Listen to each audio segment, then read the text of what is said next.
This is either the historic Lock 13 on the Wabash and Erie Canal, or maybe it's Lock 40 on the Ohio and Erie Canal. Also, why is that upper gate like 5-6 feet taller than the lower gate here?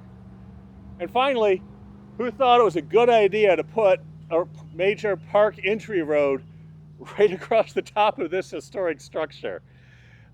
We're going to cover all of those questions in this video, I promise, but two things I do know. First, my name's Darren, and second, this is the Industrial Revolution. Lock 13, or maybe Lock 40, was made of huge blocks of locally quarried limestone. This lock, like all locks on both the Wabash and Erie Canal and the Miami and Erie Canal, was 90 feet, 27.5 meters long, and 15 feet, 4.5 meters wide. That allowed a canal boat 80 feet long, just under 24.5 meters, by 14.5 feet wide, or about 4.4 meters wide, to just barely fit in the lock. That gave them just 3 inches, or about 8 centimeters, on each side of the boat, so it was a pretty tight fit. Worse still, they could actually be fined if they hit the lock wall. At the end of the lock, you see you have these massive walls with the rounded entry to the lock. The rounded part helped channel the water, but also dealt with the inevitable bumping of the canal boats, despite the fines. The fine started out as a flat $5 fine, plus all repair costs, imposed on the spot. If $5 seems cheap to you, you have to remember that was roughly a full week's pay for these boat crews back when the canal first opened. At each end of the lock chamber itself, you have heavy oak timber gates called whaler gates or miter gates. These gates would swing in against each other to hold back the water. They're sometimes called a miter gate because, like a bishop's miter hat, they form a V shape. Once closed, you couldn't open them again until the water level and pressure on both sides was equal. The gates themselves are gone, but you can still see the large recesses in the stone walls where the gates would sit. One interesting feature here, on all 4 corners, where the hinge would have been, the worn stone has been cut away and replaced with a nice, smooth, formed concrete piece. I suspect this was done as part of Ohio's very early 1900s effort to modernize the canal, but there's some indication it was actually done later, in the 1920s. We'll talk more about that later. Only one of the 4 huge anchors remains fully intact here. You can see the heavy wrought iron straps anchored into the stone. Holes were drilled in the stone, with bolts inserted and secured in place with molten lead, using a technique going back at least as far as ancient Rome. But there's something really weird here. Look at that upper gate. See how it's about 6 feet or 2 meters taller than the lower gate? You'd normally see something like that only if you have a flight of locks, where one lock leads straight into another lock, but that's not what's going on here. Instead, this is a guard lock. To understand what's actually going on, let's take a look at an animation. Here you have a basic navigation lock. The boat comes in and you close the gates behind it. Now you open the upper valves to flood the lock chamber until the water matches the top level. Once the water level's even, you open the upper gates and the boat can travel on. But that's a standard lock, and this is a guard lock. During normal and low water levels, both sets of gates are open and the boats can just go straight through without stopping. If the water level starts to go up though, you close the upper gate. Now the lock operates exactly the same as any typical navigation lock. But what if the water goes up even more? To handle this, you build up the upriver side with earthen or stone dams and levees, then you install much taller gates. If the water gets too high to use the canal lock, about 10 feet was the maximum for 19th century canals, the canal is closed, but the flood damage is still controlled. That's what we're looking at here. Right now, it's about 9 feet or 3 meters down to the water. and the water is just under 4 feet or a little over a meter deep. That means that the canal in here is just right for canal operations without needing to use the gates at all. Canal boats would just sail right on through. In reality, there's actually a bunch of silt on the lock floor, which is actually built out of heavy oak timbers. Since the Maumee River is probably about 2 feet, or a little over a half meter high right now, that's probably about how much silt we have on the floor of the lock chamber. And that makes sense. It means this lock could handle anything from low water, with really no water at all passing over the dam, up to about a 10-foot flood, and it'd still keep the canal open. The extra tall walls on the top section of the guard lock go up about another 6 feet, or 2 meters. All told, that means the river could actually rise about 16 or 17 feet, maybe 5 meters, before it overtopped this structure. The Maumee River does flood pretty regularly, but not usually that much.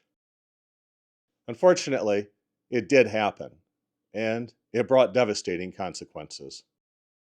Before we get to that, though, let's take a look at how this canal actually got its start before Ohio and Indiana were even states, and how this lock ended up here, and why it's called either Lock 13 or maybe Lock 40. In 1784, George Washington saw the need for river and canal navigation throughout what would become the central part of the United States, including a critical connection between the Maumee River and the Little Wabash River. That connection, he saw, would give an easy connection from the northeast U.S. through the center of the country and down the Ohio and Mississippi rivers. They just needed to dig a canal from Fort Wayne, Indiana to Toledo, Ohio. Ohio got started with their canals in 1825, but they had a lot of canals to dig and a more complex terrain than Indiana, too. Indiana actually got started a bit later, in 1832, with the first leg of the Wabash and Erie Canal, which would actually make that Toledo to Fort Wayne connection.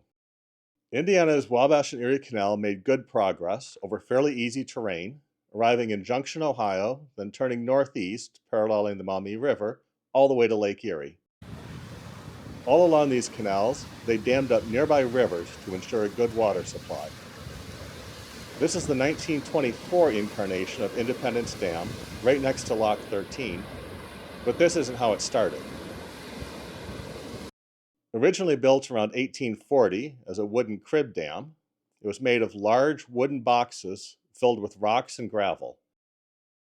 The dam stretched 763 feet, or 233 meters, from shore to shore. It was 9 feet, or about 2.5 meters high. On May 8, 1843, the first section of the canal, the part originally envisioned by George Washington from Fort Wayne, Indiana to Toledo, Ohio, including Lock 13, opened to the public. 2 years later, on July 4, 1845, the Miami and Erie Canal joined up with the Wabash and Erie Canal about 15 miles from here at Junction, Ohio. Canals were typically numbered in multiple sections, rather than just starting at one end and numbering all the way to the other. Indiana's Wabash and Erie Canal numbered the locks from Lake Erie, starting at Lock 1, up to Defiance, Ohio, just upriver from here. Lock 13 was the last lock before Defiance. The next section, from the Indiana border with Lock 1, was numbered east towards Defiance. That took 12 locks. The Miami and Erie Canal numbered their locks from the high point of the canal at Loramie Summit, downhill in both directions. This meant that Lock 1 was just north of Lockington, Ohio. As you head north, this is the 40th lock north of Lockington, so it was Lock 40 north, or just Lock 40. Be sure to check out my video on the impressive chain of locks and the aqueduct in Lockington. It's linked in the description. Since the Miami and Erie Canal carried quite a bit more traffic, and well, it's actually located in the state of Ohio, over time, the other locks on this shared section of canal ended up with the Miami and Erie Canal numbering, but not this one. Canal boat crews kept calling it Lock 13. I wasn't able to confirm exactly why, and probably no one knows for certain, but there's some good reasons to believe this lock and its number meant something special to the boat crews. Coming from Lake Erie to the Indiana border, you'd climb from Lock 1 up through Lock 13 before your lock numbers, if not your elevation, would then descend back down to Lock 1 as you went into Indiana. They'd do the same in the other direction. Lock 13 was always your top number. Lock 13 is also where the Miami Erie and Wabash Erie Canals met. Lock 13 was at the foot of the lake, at the confluence of the Maumee, Auglaize, and Tiffin rivers.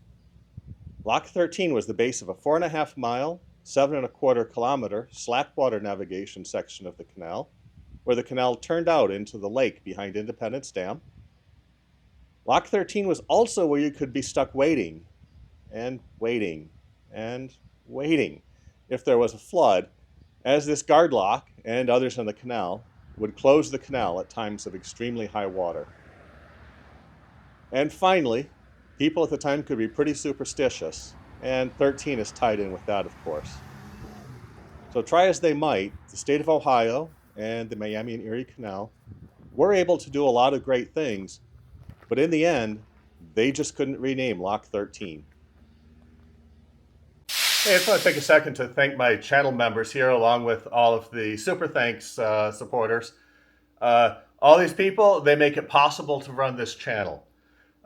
If you want to join in and help out, channel members, whether at patreon.com/Industrial Revolution or here on YouTube, every month you get an update on what's going on with the channel.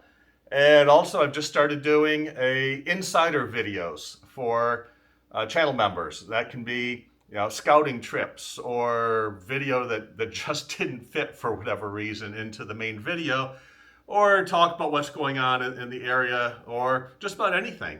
So if you want to get in on that, just jump over to patreon.com/Industrial Revolution, or you can become a member here on YouTube. Thanks a lot for your support, and let's get back to the video. Construction didn't stop when the canal opened, of course. Wood dams tend to only last about 20 or 30 years, but somehow, likely due to the ease of repairing this dam in summers often extremely low water, the original wood dam actually survived 6 decades until 1901.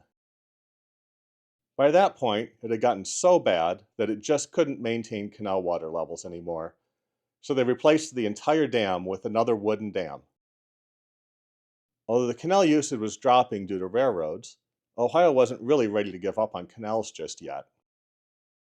In fact, just a couple years later, they actually began a major effort, just like New York's Erie Canal system, to rejuvenate and revitalize the canals. Unlike New York, though, which widened and deepened their canals, Ohio just committed to repairs, skinning the locks with concrete, trying to improve efficiency, and working to get more mills and railroads to sign long-term water contracts to receive water from the canals. Unfortunately, even those efforts weren't enough.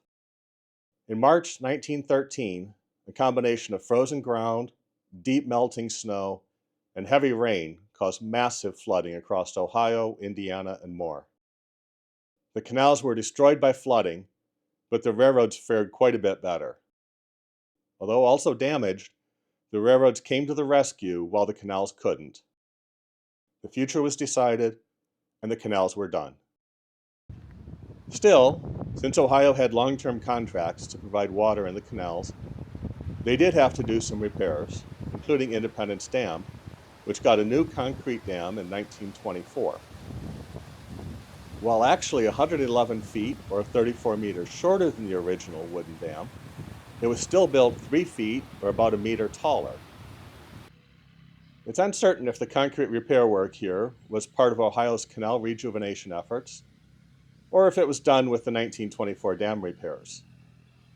In any case, we do know they came in and chipped out the worn stone and set in this smooth concrete to give a better watertight seal around the lock gates.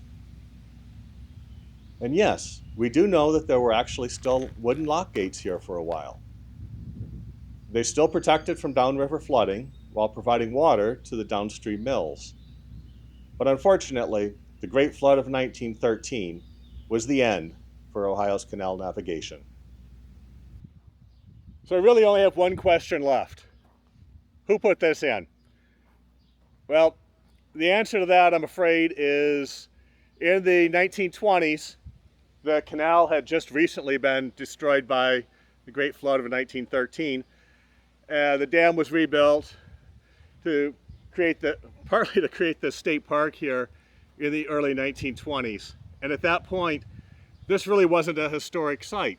The canal was no more historic than a abandoned bridge or something like that we see today. And as a result, putting a road over it just wasn't that bizarre of an idea for anybody. They had to get over this water course. They had really good, solid stone foundations on both sides, more solid than they'd build today, in fact. So whoever was charged with putting this road in, they just put it right across the top of it without even thinking. Today, this, of course, would not be done. And probably if at some point down the road they actually have to move this bridge, it's still very solid today, but if they actually have to move it, they'll probably move it downriver a little bit to take it off of this lock. Because clearly they do care about the lock. You know, they're even doing landscaping here beside the lock to make it look good when you come into the park. But in any case, and whether you call it lock 13 or lock 40, this guard lock here, even despite the road across it, this guard lock is the Industrial Revolution. Hey, thanks for watching. Hope you enjoyed it. If you could help out the channel, like, share, subscribe, and definitely comment. I love reading the comments. I usually respond to them pretty quick. If you want to see more canal videos, I've got a playlist here. Or if you prefer, the video up there that YouTube thinks you'll really enjoy watching next. Again, thanks for watching. I look forward to seeing you next time.